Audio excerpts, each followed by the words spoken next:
This is Relationship Talks with Rick and Naaman. I'm Rick. And I am the DJ Blue. And he's Naaman. I'm still the DJ Blue, even though I typed my name in Naaman. I didn't think about that until just now. You definitely typed in Naaman. So we got two guests with us again. It's been a while. We got Kantoinette. Hi, what's up? And we got Kendra.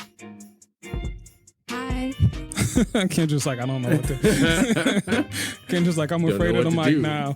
Both of them used to be podcasters. Neither one of them podcasts anymore. So they're still podcasters. You can't say that. Retirement. They're right. They're still podcasters. They just took some time. I'm just joking. Took some time. Like Jordan coming back wearing the 4-5. I'm just waiting for that jersey to come on because I haven't seen anything from either one of them in a while. You know, I was just wondering. Yeah, that's just how it works, man. You gotta do some stuff and come back. I'm about to say we throwing all this shade at the beginning. Just shade, just started out at the very beginning. It's just all love, that's guys. All right, though. I just missed you, miss both of you. Just say that. Just say that. All right, I miss both of you. I'm sorry. It's true though, but they used to be podcasters. But anyway. And you're trying to be a podcaster. How about that? Yeah, I'm trying. I'm not very good at it, but they used to be, and you're still trying. I'm still trying. I should probably quit too. You're still taking a shot. They didn't quit. That's the difference. Never quit. They didn't give up. No, but right? both of them, I went to like look back on their podcast, and I wanted to like listen to old episodes, and it's like, well, half of Kantoinette's episodes is gone. Like, and then Kendra, I texted her like, Kendra, where your episodes at? She was like, I've been turned those off. So I thought all of mine were gone too. And no, like, some of yours are still up. Not all of them, but it's like maybe like 60 that's still up right now. 60 episodes? That's a lot of episodes. Yeah, that's more than we got. Actually, this is a recording. This is the 58th episode we've done of Rick and Naaman. I'm trying to make it to 60. Congratulations. Thank you. I like now that we're still trying to podcast. No, I just really wanted to get us together. It's been a while. This is a group of people that this is actually our fourth time recording together, the four of us. We have 3 other episodes, and me and you, Naaman, we did one episode on Kendra's podcast. Okay. So you two are... Like I said, okay, like, wait, we did? you guys, so we did 3 episodes. We did, the last one we did together was the Thrill of the Hunt, Who's Choosing Who. And then we did the Best Day Ever, which has one of my favorite moments ever between the 4 of us. And then we did the anniversary of Have You Ever Been Ghosted? Ooh, so 3 episodes. That was a good one. Shows. I know, right? We did. Show within itself. See? So that's why I wanted to get us all together. I just wanted to have like a conversation, just kind of recap, see where everybody's doing in their lives right now. And I think we should start with Kantoinette. Kantoinette, what's new? She looks so surprised. What's changed? You're not gonna say 1, 2, 3. Can 1, 2, 3. What's up? I'm picking a number between 1 and Kantoinette. Bubblegum in the dish. What's new? So since podcasting, I've become a massage therapist. That's what I'm doing. I'm also back in school working on my master's in counseling, like I always said I would. Woo-hoo! Thank you. Yeah, that's the crux of it. I'm working and I'm going to school. Like, that's taking up the majority of my time. Yeah, I love it. That's what I'm saying. So you need to stop talking about them being ex-podcasters. This lady is busy. She's busy. I ain't never deny that. Kendra, what about you? What's new? She hustling out there.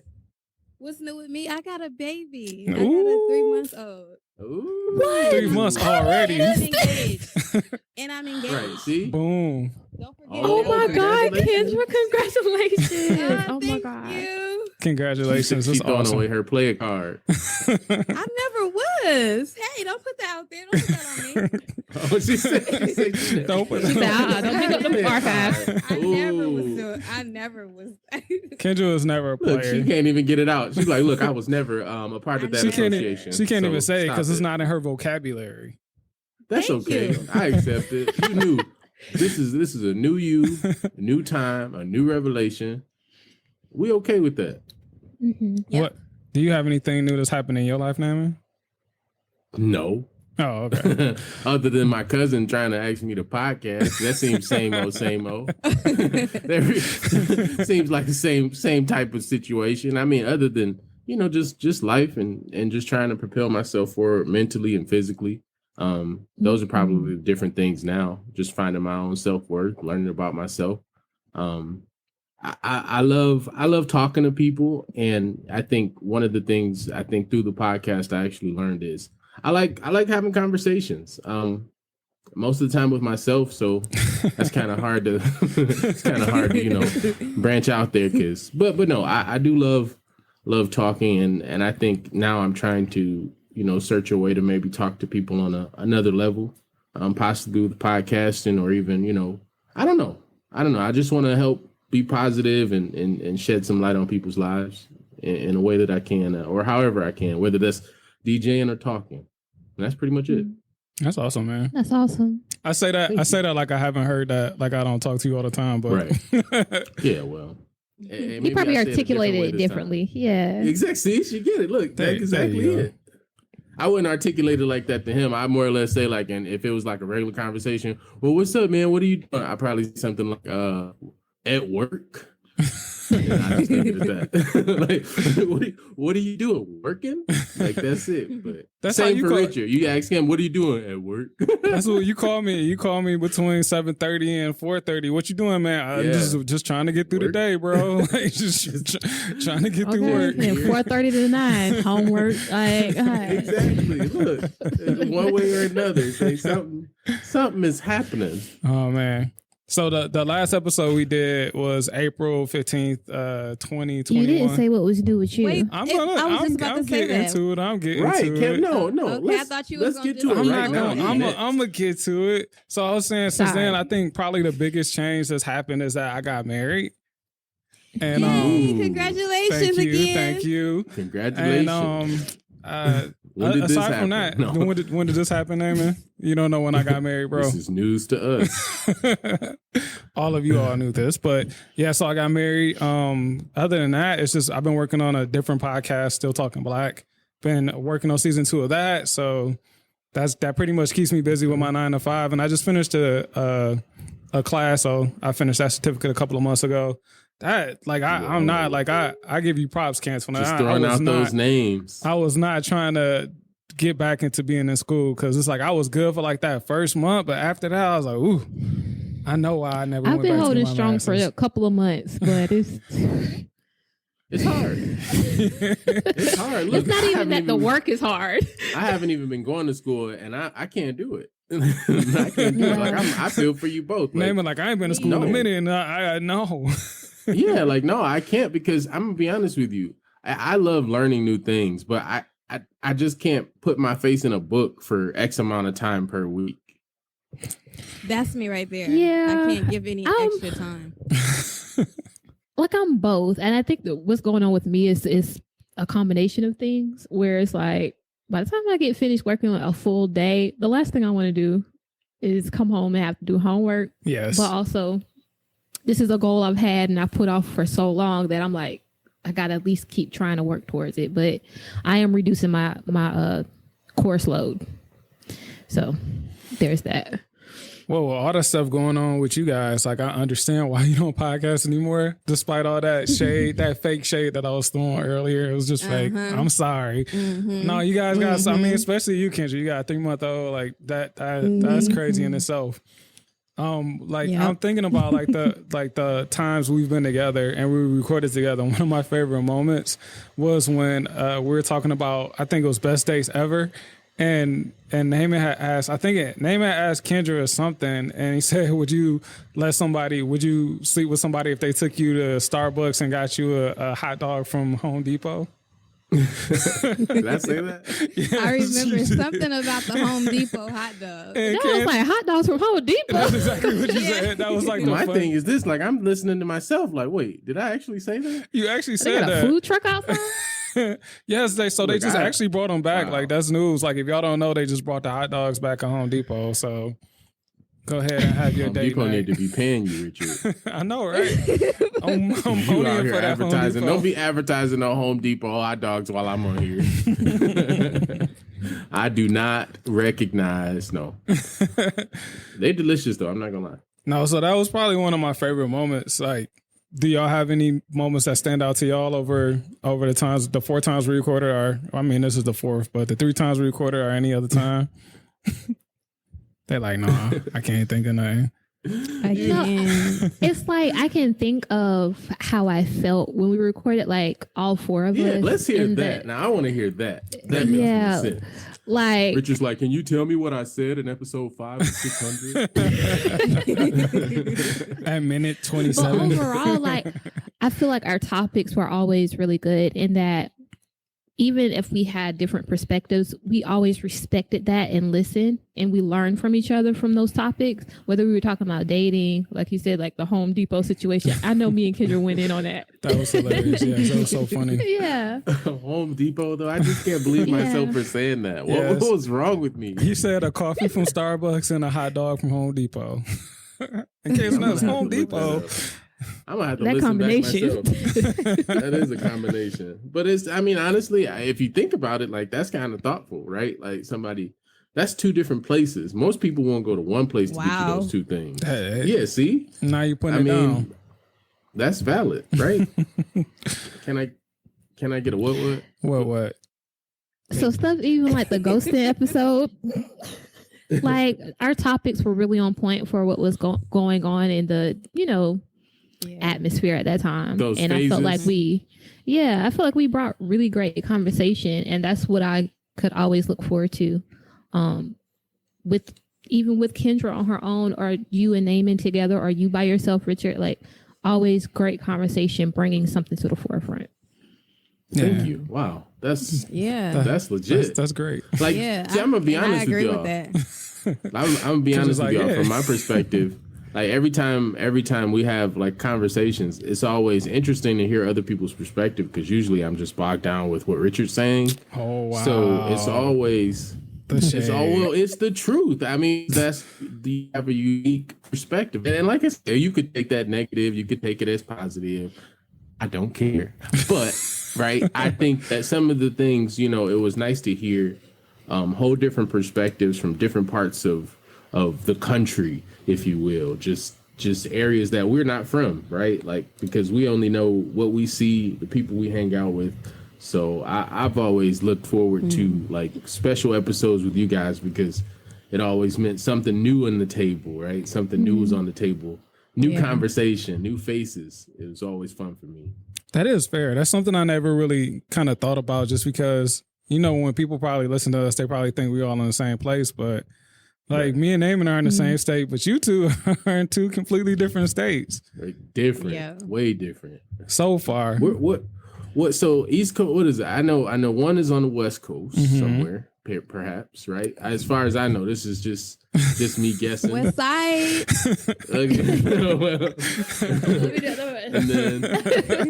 and then Kate Kantoinette, I'm getting, I don't know, by the way that picture look in the background, somewhere in the South, I don't know. I'm guessing. Wait. He said because of the picture, though. Why? Because of the picture? I look like I live in an old Negro spiritual. Is what you're trying to say? I'm telling you. Look, is that Sierra? It's not Sierra. It kind of does look like Sierra, though, just a little bit. I thought it was Sierra too. I did too. Sorry. If I'm crazy, I'm crazy. Like kind of like a little bit. I see concept. Sierra. It's some African lady. There it is. Oh, okay. See, and still I stay with the South. And that's okay, right? Like, that's all right. You could be wherever you from, right? Be you, be happy. That's all that matters, right? I am a Southern belle. Yes. Okay, so all right. Even the way she said it, Southern. Southern. But you see, I said South. Put the F on it. You gotta put the, Gotta put that Say F it right. on It's it. the South. It's not South. South gives South me Carolina. South vibes. I think South Carolina, nice. I think one of the reasons why I really wanted to get us together is just because back when we were all doing our podcast, when Rick and Naaman was really prolific, and Kantoinette, you were doing LBF, and Kendra, you were doing Coffee with Kendra, it just felt like we had built like such a community. And like I had been on Kantoinette's show like 1,000 times. Me and Naaman was on Kendra's first show. I was like on Kendra's show like 1,000 times, and it's just like we always kept in touch, and it's like kind of like life hits What's you. with you in this 1,000 number? It's an exaggeration, man. It's probably like I probably was on probably like 6 episodes of Kendra and probably like 4 or 5 episodes of Kantoinette. Now that makes more sense, right? Maybe not including that, because we times. dropped another episode right before Kantoinette stopped LBF. We dropped another episode that we had recorded. Remember, we recorded it like a long time. Like we recorded like a year, and then we released it. Like we had set on it, I had edited it, and then we released it. Slightly platonic. Yeah, so it's like this is the mini series that never was. The mini series is supposed to be 5 of them, and it's like we never got to it. But no, this group has always had. Could mean 1. Yeah, that's a super mini. That's like I don't think we can use the series part. It's just mini podcasts. Yes. All right, so thinking about it, like I've had a chance. Like every now and then, I go back and I listen to episodes that we recorded, like all the way, like Rick and Name. And so, like I said, this is the 58th episode. Like most of them are still published. Some of them have been unpublished for various reasons, I'll say. But like I'll go back and I'll listen to some of my point of views and think about how my point of view has shifted on some things and some things have stayed the same. Like thinking about like when you were younger, have any of your points of views when it comes to dating changed? I'm talking about dating. Yeah, that's good because everybody's got new relationships now. Kendra says she engaged. I'm married. She engaged to be married. Hey, Richard's married.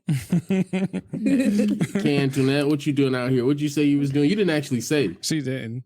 I'm out here in these streets like I was. Hey, so she still got her player She card. said ain't nothing changed but the numbers on the range. She's like, what's up? Hey. That's all right. Look, you be you. I'll let the people that's married and engaged let them answer first. 'Cause obviously.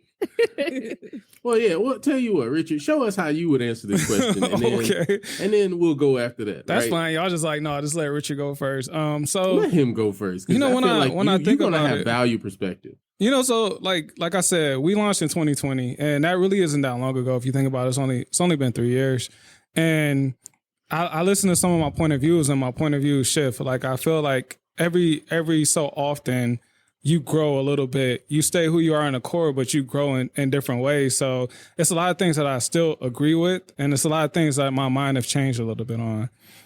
Dating is it was interesting. You know, I think for me, I found someone that I really love and really like. And I think for anybody, you should find exactly that. You should find somebody, and Richard has used this terminology, equally yoked. Find someone who's equally yoked to you, and, you know, go with it. Love them, cherish them, find out what their needs are. I mean, and that's one thing I would say I've learned after getting out of these streets, as Antoinette so eloquently put it. One thing that I learned, it wasn't, for me, it was just about, I honestly, it was about the person themselves. Like, as long as she loves herself, she's caring, loves me, and wants peace, then we legitimately want the same things out of life. And I feel like we can grow on those things. And I feel like, hey, in any relationship, I feel like peace is like, should be like the first thing you have, you know. Find your peace, find your center, and you'll get happiness, and it won't be something you have to look for. But yeah, I would say that's one thing that I've learned, you know, since actually podcasting. And I think, you know, going through and hearing some of the experiences on our episodes, and other people's episodes, about relationships, I think it has helped. I would say my perspective on even talking to people about my relationship, or perhaps just listening to other people in their relationships, because I feel like that's extremely valid. Like, to be able to talk to people about the positives that are going on in your relationships, just like you would do a business or something like that. You know, you got people, hey, I'm doing good, don't worry, keep it up. If you work towards this, I feel like it's the same thing. So I would say those would be the things that I've taken away from our relationship chats about relationships, etc. So I have a question. Go ahead, Kendra. For you. For me? For naming. Yeah, for naming, because I like clarity. So for the people who are listening, I didn't hear you ever say that you were in an actual relationship. We kind of like skipped over that. And I did. I said, I didn't hear you say you was in a committed relationship. I didn't hear I'm that. in a Anybody very else committed. hear that? He alluded to it just now, and it made me know that he was in a relationship. Okay, exactly. And I'm looking for clarity for me and the listeners. Hold on, I'm gonna have to get my thesaurus out. Y'all using these big words. Look, first of all, if you want to ask me something, you sidebar like we did earlier about Richard. Okay. For the record, I didn't sidebar anything. We sidebarred about Richard. We all did. Okay. No, Look, we all did. Now, first of all, I'm in a 100% committed relationship. I love her. Congratulations. And I don't want to be with anybody else. 100%. So, I mean, I don't mind saying that unequivocally, undoubtedly, and any other words that you're just trying to pick up big words. You just put in big words. I was trying, man, but I look at it and I stopped at that one because after that it was about to go just totally. Yeah, you just gonna make up something up. Right. I was gonna do one of those Bible verses that no one knows. No one knows, only I do because I've read the scrolls, right? But no, right. Yeah, that I would say yes, I'm in a committed relationship. And since those episodes I wasn't in any type of committed. I mean, I was dating or coffee dating, more or less. Coffee dating. why would you do anything else when you're dating? But that's just me. Can I have dinner? That's just me. I mean, I'm just saying, like, I was always in disagreements when it came to those, hey, a big dinner, like, I get it. 110%, I get it. You want to eat, but my thing is this. It's like, that's always the weird part. Let it out, right? cousin. Let it out. It's Why weird. is eating weird? It's weird when I'm paying for the full thing. It's weird. That's when it's weird to me. Like, because if I'm dating, I'm meeting you at the first time. Like, I feel like 50-50 would have been normal, right? Period. Look, I'm not gonna go in on this. I don't disagree with that. Like, I just feel like Kendra disagrees. Eventually, though. I know. I was with you up until you said 50% because you taking the girl to coffee and you want her to pay 50% of that. Oh no, I'll pay the full for the coffee. I ain't got a problem. He talking about said dinner. $4. Oh, okay. I'm talking about dinners. We and only like got that. coffee. Yeah, no, Well, I agree with you. I completely understand. See, I'm with there we you go. on that. Good. I don't even have to explain myself. because look, even as a woman, right? When a man prepares a dinner and a nice date for you, it's because, you know, he decided, you know what, I really like this girl. I want to do something nice for her. When you first meet somebody, you don't know. So I understand that part of it. But 50-50, no. Not at the coffee all the shop. time, Not at Kendra. Starbucks. Jeez, just I'm saying like first couple dates. I feel like, I was hey, just not confused. at the coffee shop. I thought you were saying first date at the coffee shop. Then I'm like, man, you really from here. But This is what he made that hot dog comment in the last episode. Because I remember Kendra getting on him because we were in agreement with that. It was like a first date doesn't have to be a whole extravagant thing, right? You can go to a park. You can do something simple. So, See, I like I said, I'm gonna have to listen back because I don't remember saying nothing about no Home Depot hot dogs. Yes, you definitely. But it is kind of you funny. You for sure said that because I remember. Did I? Dang. Yes, you for sure. Look, 100%. Like I listen to that clip all Richard, the time. Sidebar, Richard. Sidebar. You have to bring that up, Richard. Me and my hot dog experience. Kantoinette and Kendra, do you ever listen back to old stuff that you did? Maybe like in Kantoinette's, like you used to write a lot. Like, do you ever look back at that stuff and be like, man, what was I thinking? Where was I at in this moment? I do. I haven't done it recently. Like, to the question, like, I do feel like evolution as a person is just a part of life. And so when you look back or you listen back to the things you've created, you see that growth in real time, right? And that shift kind of just happens. That's valid.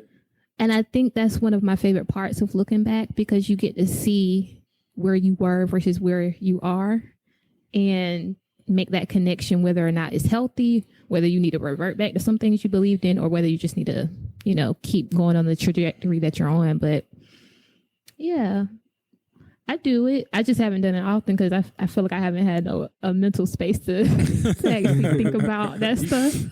You busy doing you. Listen, we're going to get into that a little later, I guess. That's okay. Look, that's all right. What about you, Kendra? I think, I definitely do. Not like Kantoinette said, I haven't did it recently. I think the last time I did it was like sometime before I really stopped like 100% podcasting. And one of the things that I noticed that I was doing was I was always down because, like, in my head, obviously, if anybody listens to Coffee with Kendra, you know I wanted to be married, right? So, like, that was my goal, right? So I was on podcasts. I was doing my podcast. We were talking about relationship. I was reading about relationships. I was, like, studying it to some degree, right? And I have to say now, being engaged now, I feel like nothing can really prepare you for that. But being in it, like you can have all the tools, you can have every tool that you need, and it means nothing until you are in the position to use them. So then to get into the position to use them, I have to go back and sometimes I'm caught off guard, like, shit, I don't know how to handle this. Maybe I handled this the wrong way, because I thought, what I'm saying? I thought I was prepared, but I wasn't prepared, So now having the information and learning to utilize the information is where I am now. So, like, in a sense, it's like, it's one thing to, like, say, yeah, I could do this and I would do this and you should do this and blah, blah, blah. But then it's like, okay, well, what do you do now? Like, now it's completely different. So now if I had some of those same conversations, that would be coming from a different point of view. Yeah, knowledge and application, two different things. Totally different. Say it well from somebody in school, right? Yeah. I just wrote that in my PowerPoint like a couple of minutes ago.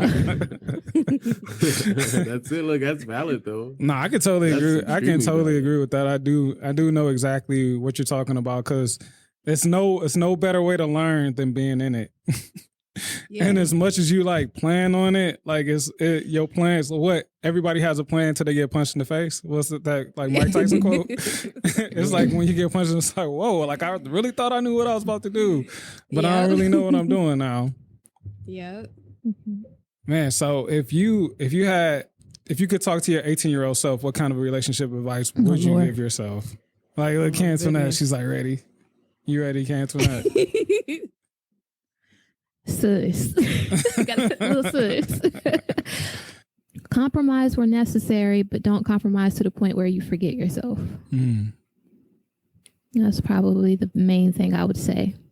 I think I would say I would tell my 18-year-old self to spend more time with myself and discovering myself and learning new things and etc. and not let the focus of anything else be the focus aside from myself.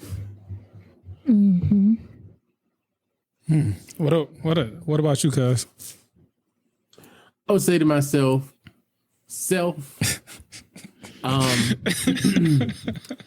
don't do those bad things. Stay away from all those strippers. Stay away from, even though you learn these things from your older cousin. Stay away from those things. My older cousin. Your older cousin, Richard. Nope. Don't listen to him and don't follow his ways. No, I don't know. I would say, I wouldn't say that. I mean, because there was no way for me to avoid looking up to you at that age. So I probably wouldn't have listened. But no, I didn't have real perception of relationships that time. I mean, mentally for me, it was all about just my time and what I wanted from me. So, I mean, I've kind of been just self-discovering myself. But I would say if I did give some advice, what would I say? I don't know. Just listen. I don't know. Just listen and process that information that you're hearing. Process what you're hearing and then see if what you're hearing is going to be beneficial to you or if it's going to be something down the line that's going to be not so beneficial, if you're just waiting for something to change. Right? Like, does that make sense? Does that make sense the way I'm saying it? Yeah. It's like just kind of listen and process and then make a decision as opposed to like listen and process and then wait till forever to say, well, wow, I heard this a long time ago. Now everything is bad. I have to change that. Right. So I would say for that, it's just kind of recognizing at the beginning of any relationship symptoms of mental illness. That's it.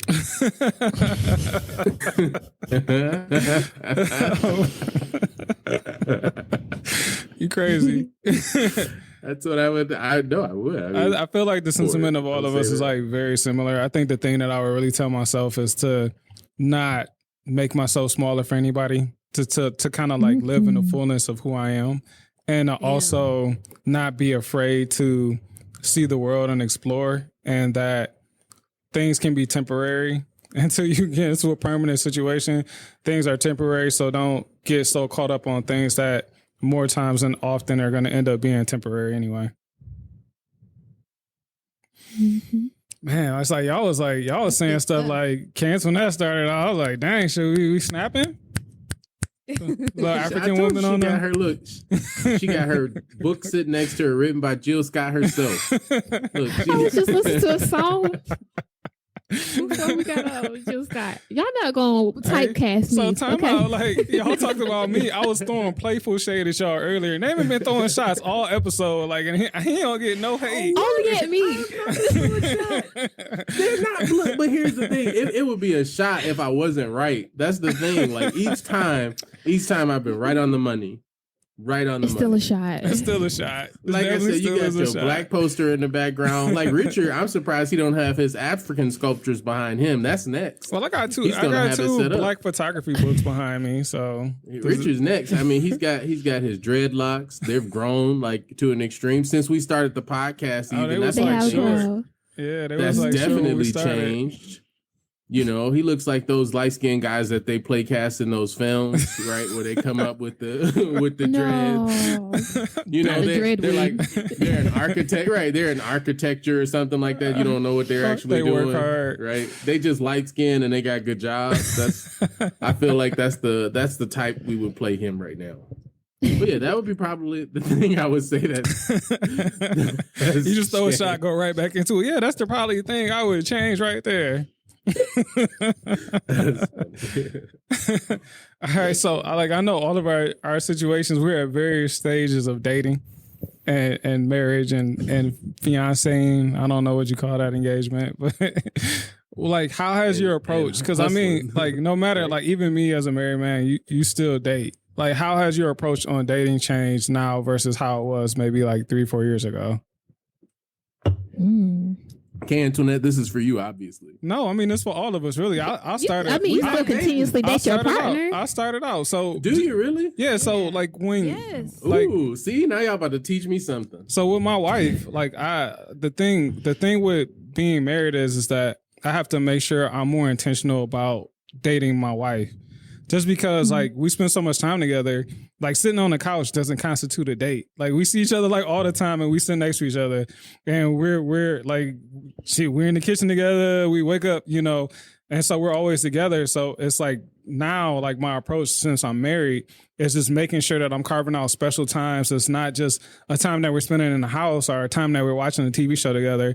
Like, we went to a couple concerts, like, outdoor concerts and different things like that, just trying to find times to carve out to make sure that we have that time, because when you start to get a house and you want to start a family and all that stuff, your focus is all over the place and it's so distracted. So now it's just you have to be way more intentional about dating and making sure that you're finding that time to be romantic with your partner. So that's how it changed for me. Very well put, Richard. Thank you. I wanna agree with that too, because I'm in between some of the stuff that you said. So you guys are already married, but you guys don't have kids, right? Mm-hmm. We have kids and we're engaged, right? So I'm kind of in between some of that. So absolutely, it's important to, like, get away out of the house, away from the kids, because when you are inside and you're with the kids, I'm mommy. I have to be mommy all the time. You know, I can't, and I'm fiance too, but it's like, it's not 100. He can't get 100% of my time and 100% of my attention until we remove ourselves from the house. You know, we have to get out, and that way we can, like, you know, fall in love again and remember, okay, this is what I loved about you, and this is what I like about you, because you can really just get stuck, and then I think that could definitely, like, dampen the relationship, because then there's, like, no romance anymore. It's just like, you know, kind of like robots. We just going about our days. So I just wanted to double down on how important that is, and I don't know what else I could offer in my position, I guess. That was, like, one of the biggest things that made a difference. Like that's something that I wasn't expecting. It's like, oh, like we together all the time, but we're not dating like we used to. It's different. So that quality time of y'all just spending time together, that was quality time. But once you live together, that's no longer quality time, because it's like, I see you every day, I wake up with you every day. Mm-hmm. It's no longer quality time. Quality time has to be done, I don't even want to say outside of the house, because you could plan like some really cute stuff inside the house, but it has to just be you two for it to actually count as quality time. And it has to not be like we're watching a show together like we usually do. It has to be something special. Like going to Home Depot and getting a hot dog. If you don't stop with this damn, I mean, for a married couple, if y'all already got to go to Home Depot, might as well get a hot dog. See, I didn't even say nothing. He's still talking about them hot dogs. That's classic. Coco, if you listening, stay away from that Home Depot. So name me yours. So you're dating. What is dating like? I don't think I'm dating. I mean, you're still dating. It's not, you're in a committed relationship. Here's the sticky part, my African brother. I believe that you can have perspectives of what you're doing, right? I don't feel like I'm dating. I feel like I'm spending time with the person that I want to be with. I feel like I'm dedicating like the time that I would consider my free time doing something that I really enjoy doing, which is spending time with her. I mean, so for me, it's not dating, because like if I'm with her, hey, whatever we're doing is fine. Whatever she wants to do, I'm okay with it, because I mean, for me, it's not about doing other things. And this is, like I said, that's why I say for me, it's a perspective, because she's the same way. If we're happy together, maybe we want to go watch the sun. Maybe we want to go watch ducks, do something little weird like that. And those types of things to me are most important, because, while it seems small, it's extremely small, but we're not enjoying just that small thing. We're enjoying that small thing, and we're just enjoying spending time with each other. So I would say that's my perspective of dating, and like, I guess being with someone. But like, I definitely don't not, doing things and going out and, hey, because that's just as fun too. But for me and my girl, I feel like it's just about, hey, our time together. I guess it's the most important thing to us. And so far, I mean, that's been probably one of the most beautiful relationships that I've had. I'm happy for you. But I just wanted to say that I feel like that is dating as well. Like if you and your partner want to go watch the sunset, that's still dating, right? It doesn't have to be like, oh, we're going on a date. This is, this extravagant thing. I booked this. Right. It doesn't even have to be that. It could be like, I like to take walks on the beach. If we can get away for a walk on the beach, that's dating. Yeah. Like that's our date. That's our quality time. That's something that we both enjoy doing. So I don't think it has to be something that you put together and pay for it to be classified as a date. Yeah, I'm not cheap though. First of all, don't. I wasn't saying you were cheap. By the way. Wait a minute. You know what? I take my woman. I always take my woman to Mickey D's. You don't play with me. Dollar menu, all you can eat. 3 items. I think dating is just like it's an intentional act, with the purpose of spending time, quality time, and being having together a specific, with intention. Right, and having a specific experience with the person, or sharing that experience with the person. It doesn't have to be this whole production, but sometimes it should be. Sometimes. Yeah. Sometimes. You're right. Yeah. I think for me, I'm dating exclusively one person at the moment. Oh, snap. All right. Let's not do this. No, you know who I am. Oh, snap. Here we go. Let's go. At one point, I will say, over the last year and a half, I was dating multiple people, and that experience taught me a lot too. Like, people being willing to have those experiences and be intentional was a big thing, especially because you see so much discourse online about how to date and how you should connect, and actually taking the time to experience multiple people in that way. You get to learn more about how you want to be intentional in that way, or what you want to experience. At least the person that I'm with now, we start with what we like. Like, okay, we want to go to get brunch. We're going to go get brunch. If we want to go to a movie, we'll go to a movie. one of our things now is skating. So sometimes we'll just go to the skate park or the skate I want to ring. skate, but I don't have ankles for it. So, but that does sound fun. Okay. I mean, she just talked about all this fun stuff that I can't do with my girl. No, I'm kidding. I'm kidding, 100%. I think I've got the sometimes, ankles for like, it, I think. at least for the officially single people, they get hung up with, I don't know how to date. No one ever taught me how to date. And Yeah. like even my homegirls, I talk to them, I'd be like, just start with something you like, and go from there. And if that person is willing to have that experience with you, that means something. Yeah, that's like it, because if you think about it, I've been saying something for a long time, and one of the things I did when I made my first Twitter profile, not Twitter, I guess it's Twitter and Tinder, pretty much the same thing now. One thing I did when I made my first Tinder profile back in the day was I said to myself, if they like me, they'll like me for me, and then that's cool. If they don't like me, they won't like me at all. So I have to be myself no matter what. That's real. And that's why that one chick kind of ghosted me, because of my comments about R. Kelly. Oh man, I listened to that episode the other Let's day. steer clear of that. Let's go back here. This way. Yeah, let's She just goes to me. finish I it the realized other it way. as I matured. But my thing is this: I feel like opinions are very important, especially when you get in relationships, because if someone expects you to change, that's like a huge no. Like if you expect someone to change, and it was weird because I said something the other day.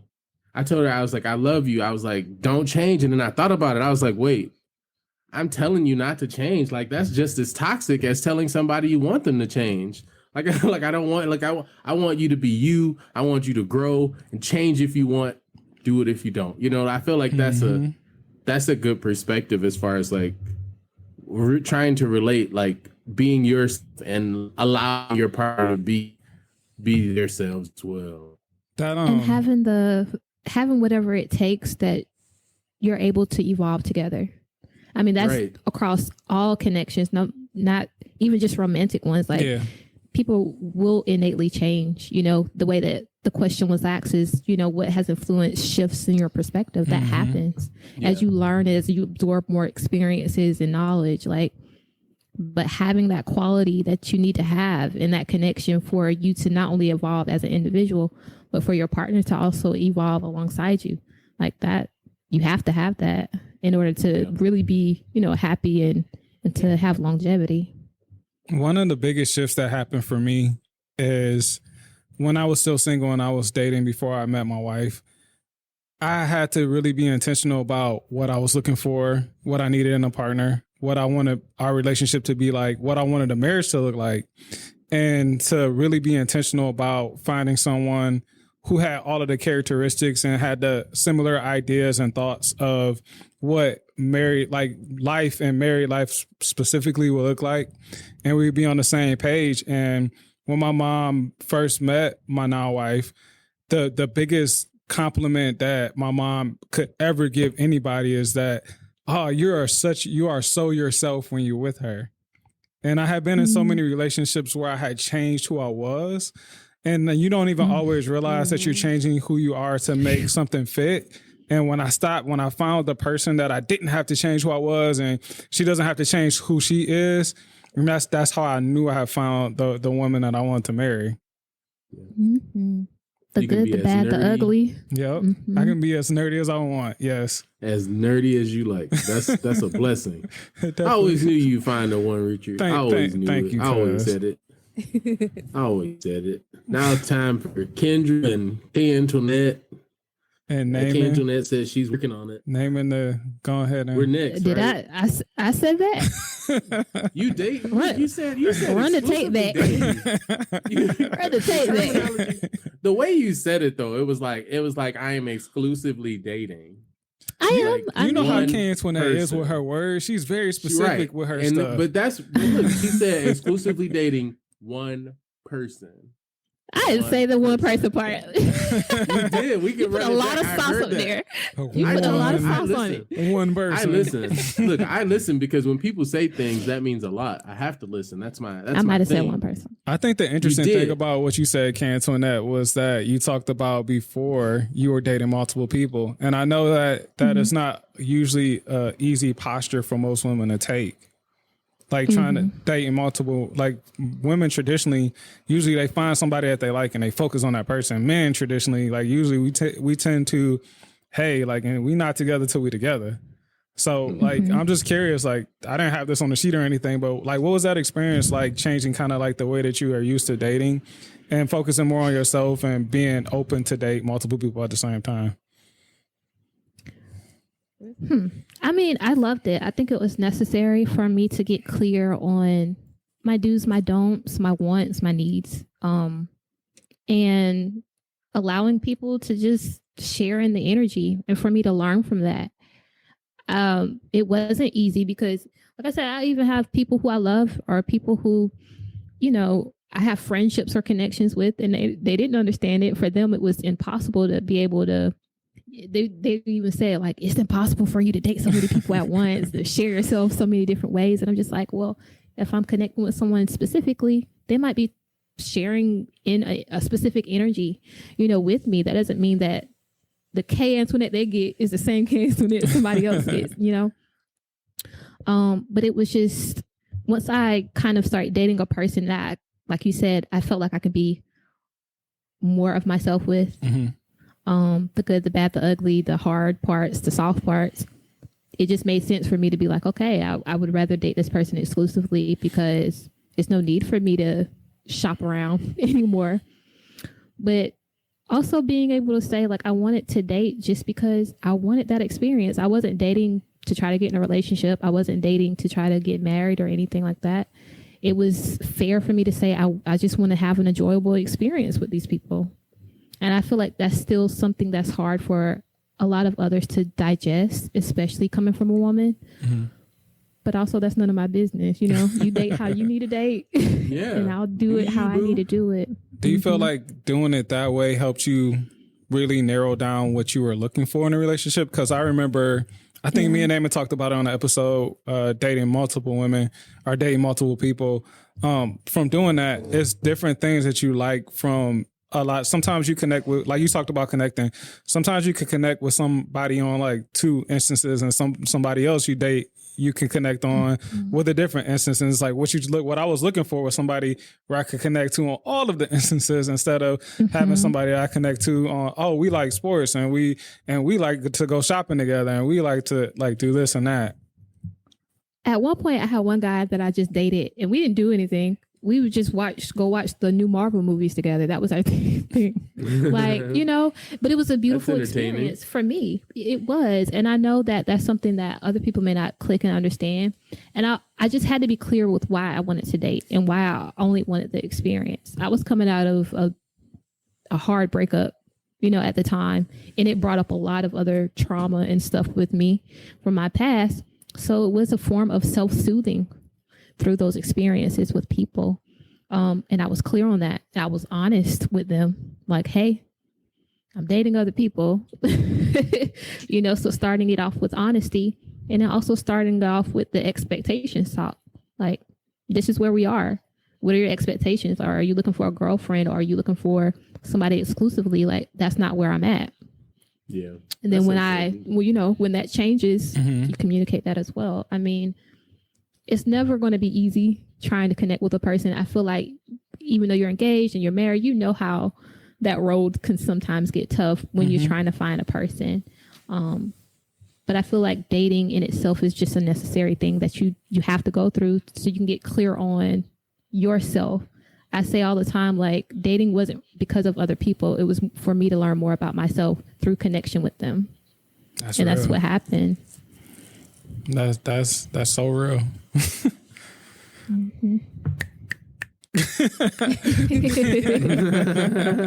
Name and give you the snaps. She gonna have me in the car listening. Is it the way? I turned on Jill Scott as soon as I get in the car. Look, all day. No, that's what I said. Dating helps you like figure out who you are, like how you connect with people, how you interact, and all of that stuff. And it's just, yeah, it's like that's one of the reasons why I even look at bad relationships. And like I always hope that it's not just me. Like I hope that other people are getting, the people that I've dated in the past got something, like even though we didn't end up together, I hope that they got something that helped make them a better person or help them learn a lesson. Just because every situation, even the bad ones I was in, it's like, at least I know what I don't like now, or what I don't want, or what I feel like I'm worth, what I want, settle for. And it was like something else you said. I can remember like dating and doing that expectation talk just like you, being very upfront about what I was looking for. And like, I remember like women never would take that seriously. You know what I mean? Like they still would be like, oh, we about to be together. But on the same token, I remember having that kind of talk with other women that I had dated. And it's like, I didn't take it seriously either. So it's like, it's always like, you always want what you want. And like, honestly, like I can't even put it on somebody who told me like, I wasn't really looking to be in a relationship. We can kick it. But and it's like, I respect that because I've done the same thing and said the same thing. So it's like keeping an open mind that people aren't like they're not concrete. We're pliable. We're plastic. We change, and what you want and what you based on what you saw and experienced with this person may change. You know, and keeping the grace for that, because sometimes you might start off and you be like, I really don't want nothing from you, but you know, we can just chill.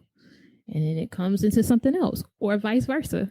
You know, you thought that person was going to be the person that you wanted to have the longevity with, and then you just like, you know, this ain't gonna work. Yeah. You have the option to change your mind. I feel like sometimes within this atmosphere of dating, everybody's so scared to be vulnerable. So either we close in on ourselves, and it's kind of like we cap our growth and our learning because of it.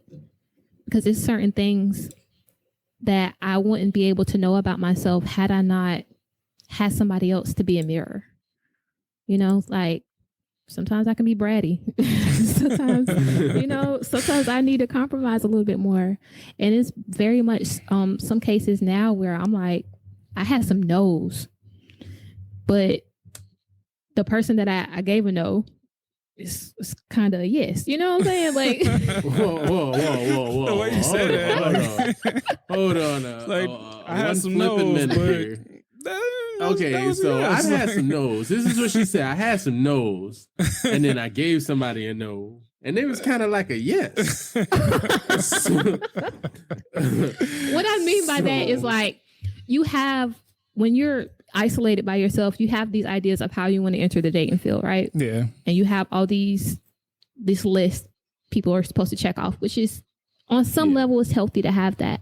But if you don't know how to compromise a little bit, you might miss out on something. If I had to stay with my no with the person that I'm dating now, I would have missed out on all the good parts, because he was a no on paper. I get what you're saying. So he must be he must be like 5'2". I did not say that. That's okay. You keep your short king.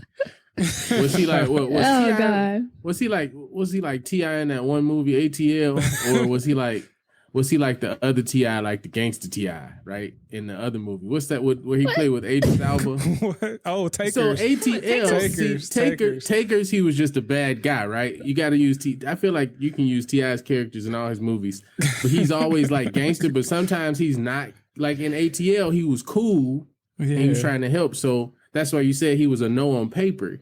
So was he like T.I. and ATL or T.I. and Takers? What?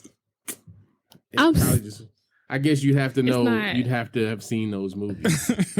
I have. What's a no on paper? I guess. What's a no on paper? I guess is my question. So I said that I wasn't open to dating a man with kids. The guy I'm dating now has kids. And honestly, when I looked at it, I was like, this person is treating me better than guys ain't got no kids. Okay. The guys who really ain't got nothing. You know what I'm saying? Like, it was just not adding up. Like, I couldn't justify my reason anymore. Because my reason was always, I think I would want to be selfish with some time. Like not selfish, but I don't think I want to split my time. I feel like that's a big responsibility, but he manages it well. You know, I never have to worry about feeling seen and heard and provided for in certain ways because of that, you know. And I had to really look at myself and ask, like, okay, why was that a no in the first place? It was because I had, you know, I had this preconceived notion about what it meant. Tear up your list. Keep your list, but tear it up when you need to. But keep what you need to. Yeah, I agree with that. I think when you're single, it's easy to write down a list of things that you want, right? So you build out here's my list of the things that I want. Here's the things that are my no-goes. I'm not compromising on, right? That's easy, right? But then in all actuality, life don't work that way, right?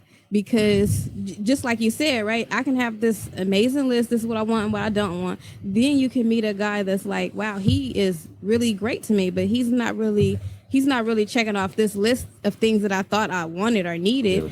But this is how I'm getting treated, and I didn't even know that this is the way that I needed to be treated. Now that list that we created don't really even matter, right? Right. And I think that list in a lot of ways, especially women, can hold us back when we just have a list and it's like, oh yeah, you're too short, or you got kids, or your job isn't good enough, or we got all these expectations, and it's like, but that could be a great guy, and we say, oh no, because he's not meeting my checklist, I don't want him. So I think that that we get in our own way a lot of the time. So when it comes to dating, I do understand what you're talking about when you say, well, this is my list of stuff, but dang, he's amazing. Why would you want to miss out on an amazing person because of a list that you made up when you were single and you didn't have that Tyler person? Perry movie right there. That's a Tyler Perry movie. I'm sure he done made that movie like 6 times.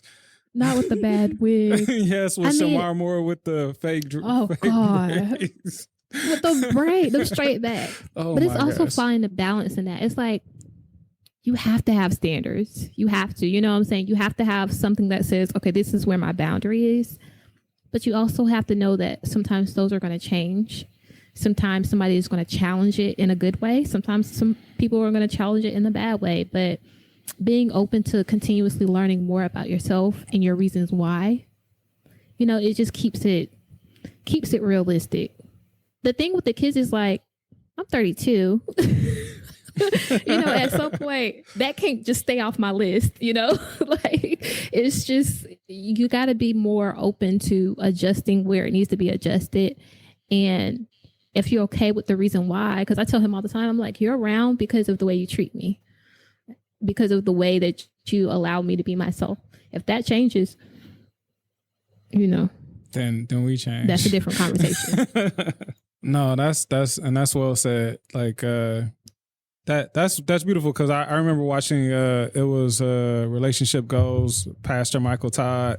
He talked about having a list, and then actually, like, when you find that person might not meet that list. It's not always about certain things, but like I did, like, and I was kind of like the same way. Like, I was flexible on my list, but I did have like deal breakers. Like, if a woman didn't want to have kids, like, that was a no for me, because I don't have any kids and I want kids. If a woman like wasn't religious, like I'm religious at least a little bit, like that was kind of a no for me, just because like I know how I want to live my life, and I want us to have like similarities when it comes to certain things. So it's like certain things that was a deal breaker for me. But like, you have your hard nose, but everything else, like, you can kind of be flexible on. Yeah, the little details. Thanks for sharing that, because I know you usually don't talk about none of that stuff, boy. We had to get it out of her though. we literally had to squeeze that Georgia peach. No, we just make her feel really comfortable. That's what it is. She missed us. That's what it was. There we go. Or maybe I'm oversharing because I'm not used to being on the mic. That's probably it. We caught her on a good day. She just came back from mimosas, y'all. That's the goal. That liquor hit, and she like, man, I'm being too honest right now, but I'm here now. All right, so I got some quick hits for y'all real quick, and like, I have some questions based off of previous episodes titles, and I'm gonna ask y'all the question, and y'all can answer it. Like, everybody doesn't have to answer it if you want to answer it, but just like a short answer. So the first one that I have, anybody can answer it if they want to. Is love really blind? Yes. Yes, love is really blind. Like the show? No. Like the show. No. I love the show, by the way, but I agree, love is blind. Okay, so here's the sticky part. Hold up. right? It sounds like you about to go into a long explanation. It's supposed to be No, short. I'm gonna make it real short. I'll keep it real short. Look, long story short. So I gotta explain myself. Long story short, I do not believe that love is blind. I believe that everyone that says they can love someone, well, okay, hold on. Let's back it up for 1 second. What do you mean when you say love is blind? Do you mean like you think you could just meet somebody on the other side of a wall and be like, I love you. And they be like, I love you too. And then when you meet, they look hideous. And you're like, I still love you, even though you look the way you look. Sure. Let's go with that. Let's go with the show. Absolutely not. Absolutely love is not blind. It is not, because I mean, the thing is, you are attracted to what you're attracted to, and that's okay, right? But if you're not attracted to them, you're just not attracted to them. I don't think any amount of love is going to change that. Yeah. So you were talking about it in the physical aspect? Well, I mean, that's what we're saying. Like, if we're saying like love is blind, that's what essentially what that would mean. Like, I feel like you can love them, but you won't be able to give them too much of anything else if you're not attracted to them. I mean, that's just it. You can love them, like you want them to be great and love their feet and stuff like that, and be totally happy with what they do, in their daily lives, is what I'm saying. But when it comes to like, I feel like the physical aspect, you won't be able to provide that to them. And you see what I'm saying? So I feel like I get what you're saying. I kind of say I think love is blind, but it takes more than love to have a relationship, and a good relationship. I think that's. Yeah, I think you can fall. I might be thinking about this too deep. Like I see you over there, you like glazing off into the. Cause I don't know, like what? So you're talking about in the physical aspect, like is love blind? Like I'm saying like love as the way we know love, like, oh, I love you, I want you to be happy, etc., unconditional. Mm-hmm. And then you have to add the physical to it, right? And that's what Richard. But I don't just think saying. physical is the only level of attraction, though. You have sexual attraction that's separate from physical. It can be separate. You have, that's true. Mental attraction. Right. It's different levels of attraction. I feel like there's plenty of people who might be attracted to somebody's mind. Might not necessarily like their face, I don't know. Like, that's why I was like, maybe I'm thinking too deep. That's what I'm saying. Like we're saying this, like you said the same thing. All right. Kendra, go ahead. Close it out.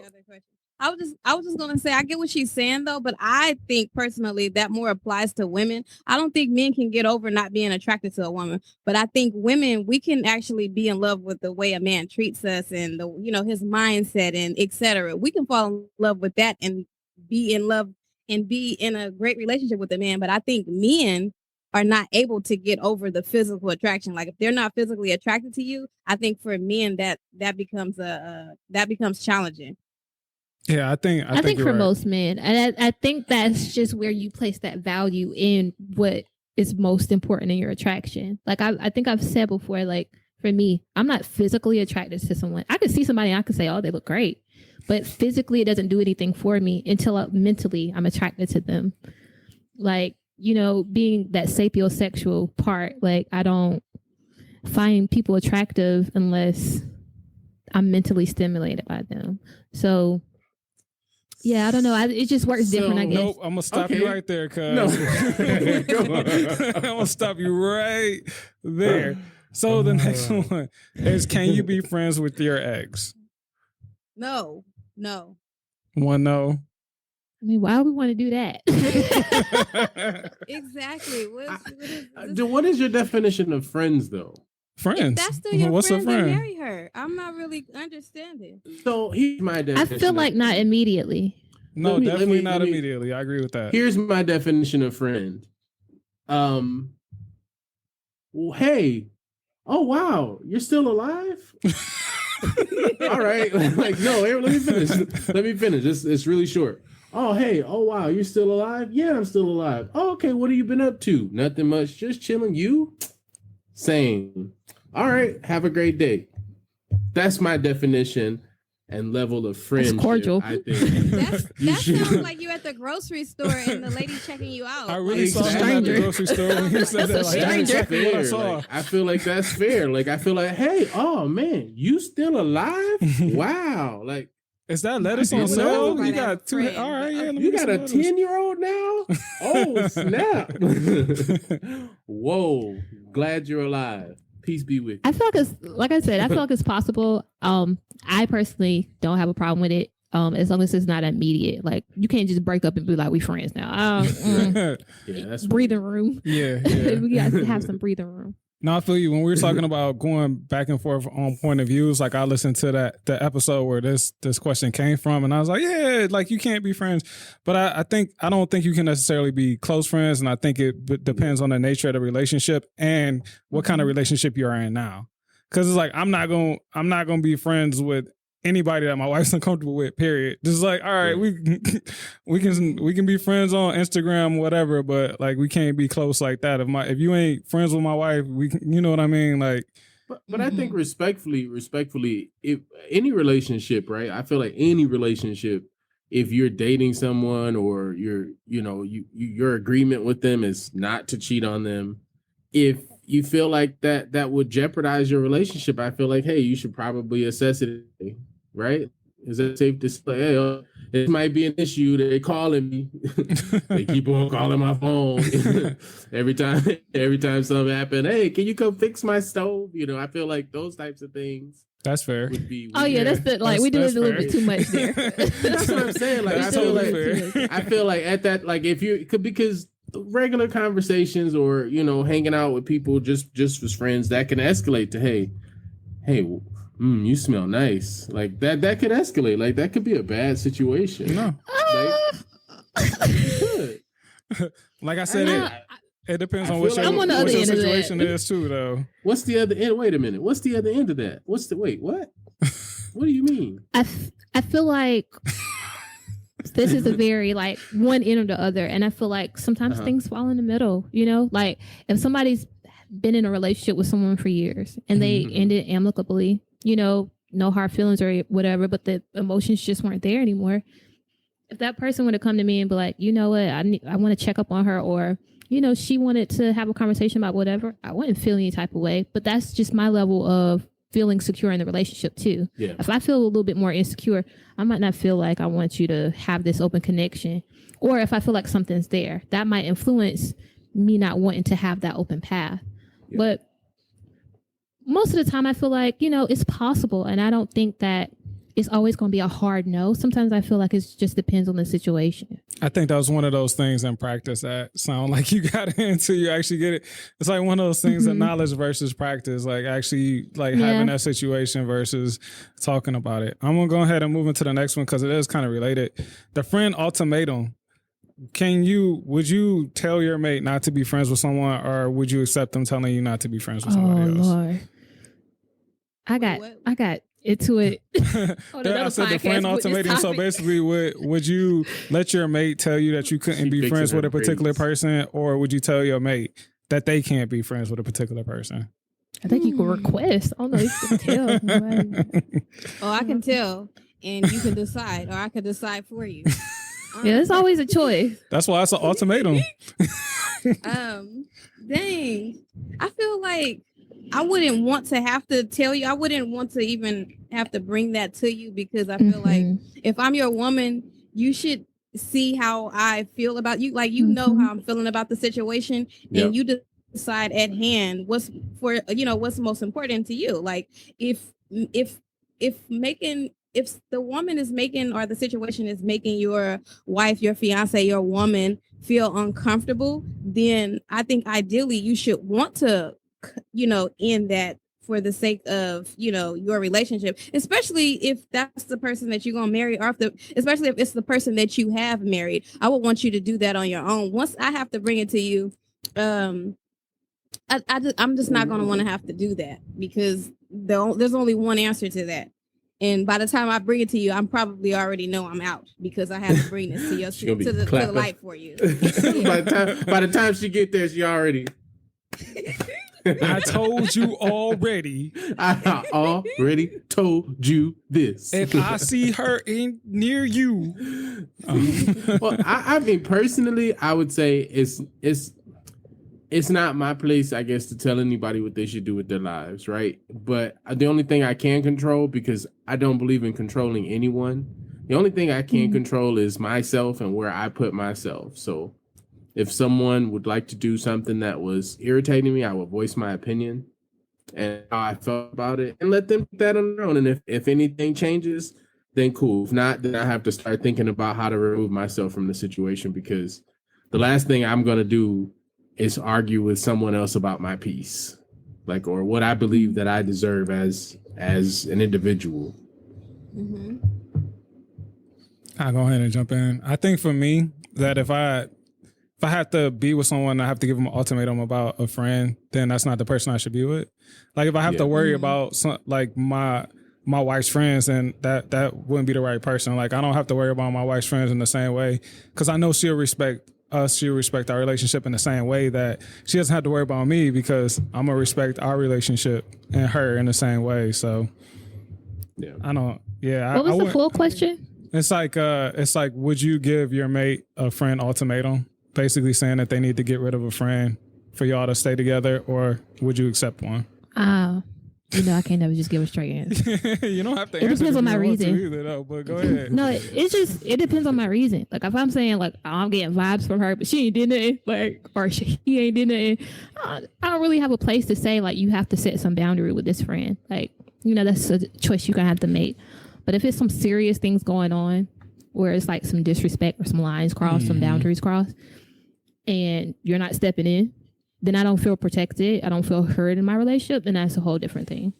But sometimes I do think like I said, I've had that conversation where it was like, people think like, oh, you shouldn't have, friends of the opposite sex and stuff like that. And I'm just like, it's a little, I don't feel like you have the authority for somebody based on what you got going on internally to say, hey, you can't be friends with this person just because I don't trust them based on their gender.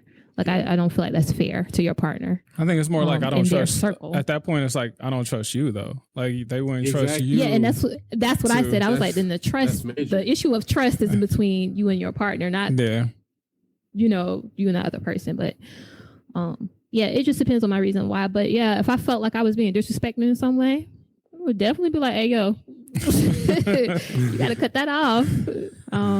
Hey yo, bruh. But hopefully, like Kendra said, like it would annoy me for me to even have to come to you with that. You should already, you should know. You should be tapped in, tuned in for you to know. I think that's hard like just because sometimes, like especially as men, sometimes we're kind of oblivious to what's going on.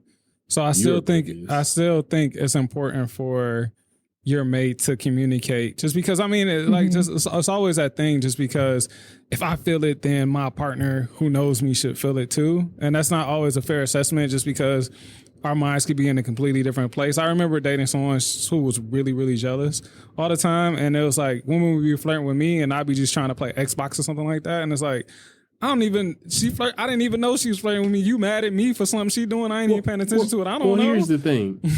I think I understand what Kantoinette is saying when she says like, or Kendra said it. She said, well, you should already know, like if that's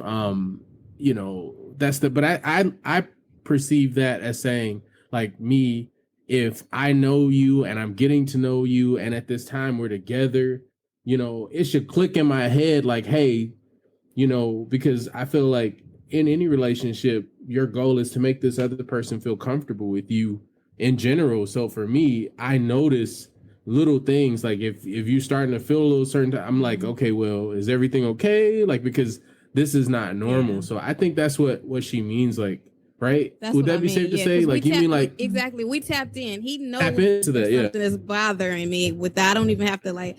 We can have the conversation, but before we have the conversation, he has an ideal that something's bothering me, and vice versa. Like because you're paying attention. Like it's paying attention versus being oblivious to everything, including your partner. That's right, Richard.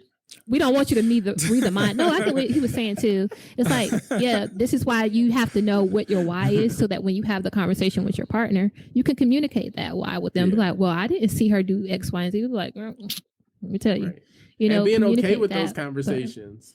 No, I mean, I Like, being feel okay what you having were it. saying too, naming, but I don't like one of the things that I do disagree with you on is that I don't feel like it's your place to make your partner feel necessarily comfortable. I don't think that's the main job. Like, it's not to make them feel I don't comfortable. think you can do that all the time. It's to make, because Well, it's no, like you I- can't control somebody else's like insecurities or the way that they view things. No, All you can so do is look, be I'm authentic. I'm not trying. When I say that, I don't mean. When I say trying to make someone feel comfortable, meaning if we go somewhere and I can clearly say, hey, I'm fine right now, right? Like, I'm okay. So is there something like, hey, I can do? Is, you know what? That's what I mean. I mean, like, offering, hey, if you're looking, even if I'm out with you, Richard, like you're having an issue, I'm gonna look at you. I'm gonna say, hey, is everything cool? You good? Like, is there anything that I can do to help this situation? Because hey, we're trying to have a good moment right now, whatever it is, right? No, I feel So you. I don't mean like control. I'm just saying like just noticing and being attentive, I guess, is basically what I'm saying. Being attentive to feelings or emotions, or even just what do you call them? Regular signs, right? Just regular cues. That's what I mean. It's just being attentive to those things. I got you. All right. So this one can be quick. This one should be quick. I think so. Could you maintain a long distance relationship? I thought the other ones was going to be quick too, but like I'm thinking this one, like, could you maintain a long distance relationship? Personally, I couldn't. So it's a no for me. It's a hard pass. Yes. Yes. Name Ooh, no, absolutely not. I did it before and it was crazy, and I'm not doing it again. I don't think I could either, especially being married. Like, my wife, like, her job was talking about sending her out of town for 2 weeks. I was like, I guess I'm gonna be working out of town for 2 weeks because ain't no way. Like, 2 weeks. 2 weeks is a long time, man. Like, for like, nah. Well, absence make the heart grow fonder. Yeah, 2 weeks do seem like a long time. That's a like long time. 2 weekends. that's Come 2 on. episodes. That's 2 new episodes. Yeah, of a show that Yeah, I'm come on talking to weekly. somebody in the military, so and we be going for months. Man, 2 sometimes. weeks for me, like, man, But I miss my wife. takes. I feel like the military relationships, that takes a lot. Like, I feel like that's admirable because I mean, obviously this person is serving for our country, but it takes a lot. I feel like to have that relationship and just to be there for that. Why you make that face? He had to go all patriotic on me. I mean, it's real. You serving the country.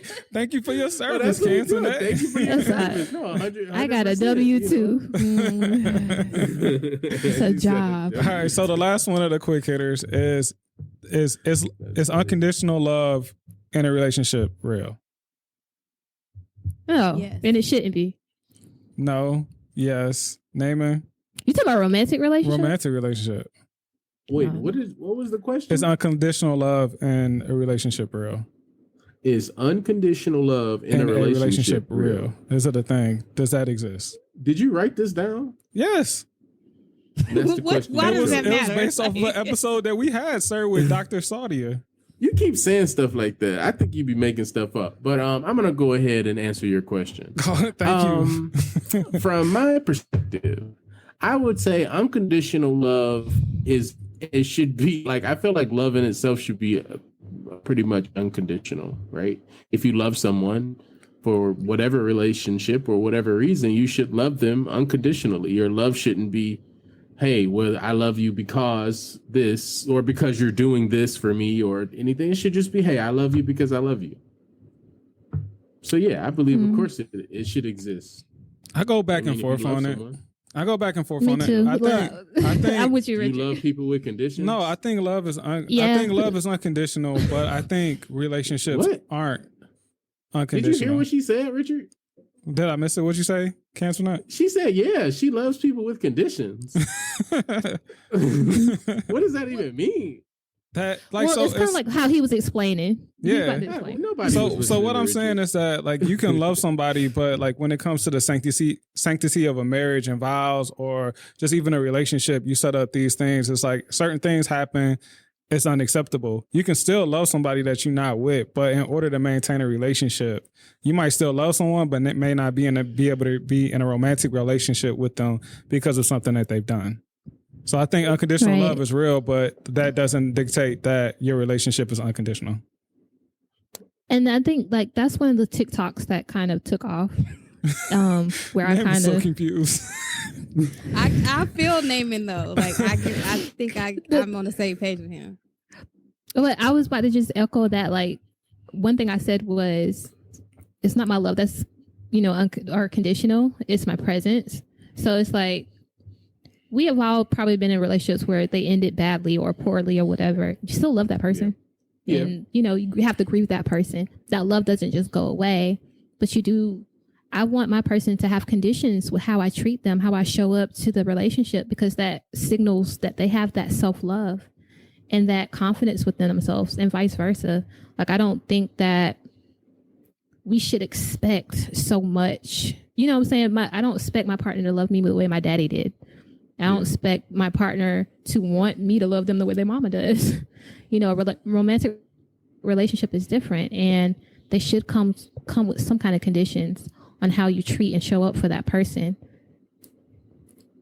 Yeah, I think you said it way more eloquently than I did, but yeah, I think she did too. Does that make more sense? I don't think I did. Because Richard was like, yeah, you know what? I don't think you can love unconditional, but you can't be unconditional. What? Like, no, what? that's not. I didn't That's say what that you at said. all. Whatever jargon you spit over there, gosh. Richard, I it swear. wasn't received here on this side. It's the thing where it's like, sometimes we say unconditional love and we mean relationship. Mm-hmm. And so it's like trying to break apart that detail That's where part I of was. it. Yeah, exactly. Yeah. It's not the same thing. It's not like, oh, I love you unconditionally. You can just do anything to me. Exactly. I'm going to be here. Yeah, exactly. That's this for the listeners, because I know people will hear it like that. Okay, well, he can beat you and you still gonna. No, that's not what I mean. Mm-mm. Obviously, that's not the case. But is there such thing as unconditional love in a relationship? I think absolutely. Mm-hmm. That's how I feel. I don't know if actually, to go back to something that you said earlier, I don't know if I would have answered this question the way that I'm answering it now. Back then, I think that I would have I think I would have disagreed. But now, and being in my relationship now, I know that he loves me unconditionally. Like, I can do, like, in this man's eyes, I can do no wrong. You know what I'm saying? Like, to feel that way is to know, okay, this man loves me unconditionally, because no matter what, he's going to forgive me. And I'm not saying, oh, I'm just going to treat him poorly, but I'm saying I know what that feels like now, so that I can answer the question and say, yeah, absolutely, unconditional love can exist in a romantic relationship.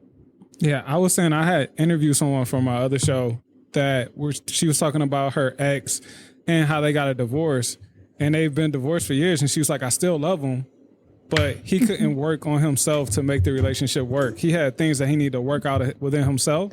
So it's not that I didn't love him anymore. It's just that I had to love myself and separate myself from the relationship because it was killing me. Mm-hmm. So it's like, that love didn't just fade away. It's just like, we divorced now. Like, I don't love you anymore. It's like, no, I still love you, but for whatever reason, like, our relationship didn't work. Yeah.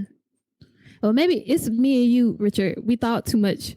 We complicated the question, because when we hear unconditional love, we know a lot of people weaponize it to mean, I want you to love me completely no matter what. And sometimes it's just like, that's not what the question was. I got you. I guess so. With that, I'm just gonna go ahead and close it down. I have to look at the notes. Let's see, how do we usually? Anyway, Kantoinette, Kendra, thanks for coming on. It was great having you two both on again. I don't know. Do y'all want to shout out any socials or anything?